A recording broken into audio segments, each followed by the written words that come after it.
দুই দেশের মধ্যে তো একটা বন্দি বিনিময় চুক্তি আছেই। এখন যদি প্রয়োজন হয়, তদন্তকারী কর্মকর্তা যদি প্রয়োজন মনে করেন, তাহলে অবশ্যই ঊর্ধ্বতন কর্তৃপক্ষের সাথে কথা বলে সেক্ষেত্রে আমরা আপনারা যে প্রশ্নটি করেছেন সেক্ষেত্রে আমরা চেষ্টা করে দেখতে পারি।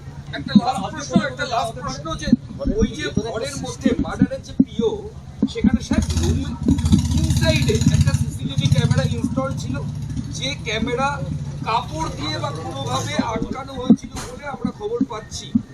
এতে কি কোনো ওই মেয়েটার কোনো ইনভলভমেন্ট ছিল? আসলে আপনাকে আমি যে কথাটা বলছি, আমরা মেয়ের সাথে আমাদের কথা হয়েছে, মূল ঘাতকের সাথে কথা হয়েছে, অন্যান্য আসামির সাথে কথা হয়েছে। আমরা সকল তথ্যগুলি আমরা বিচার বিশ্লেষণ যাচাই বাছাই করছি এবং আমরা সেগুলি যাচাই বাছাই করে তদন্তকারী কর্মকর্তা এবং তার বিজ্ঞ আদালতে তার রিপোর্ট প্রেরণ করব। আপনারা বারে বারে দেহাংশ খুঁজছেন, কিন্তু এই জেরা করে কি কোনো কোথাও অস্ত্র কোথায় লুকিয়ে যেগুলো দিয়ে কাটা হয়েছিল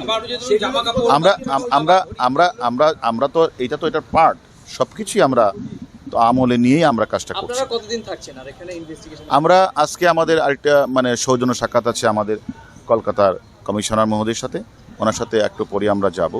তারপরে আমরা ওই যে হাতিশালা কাঠের ব্রিজের কাছে যাব, সেখানে আমরা একটু এগুলো দেখব। তারপরে আবার যদি প্রয়োজন হয় সঞ্জীবা গার্ডেনে আবার যাব। আমরা হয়তো ক্যামেরা কি ভেতরে আছে ইনসাইড প্রেমিসেস, মানে এটা আমরা দেখছি। আমরা এগুলি এখন সবকিছু তো তদন্তের সাথে সবকিছু তো বলা যাবে না, আমরা আপনাদেরকে পরবর্তী পর জানাবো। সাংসদ সাহেবের পোশাক আশাকগুলো কোথায় ফেলা উচিত?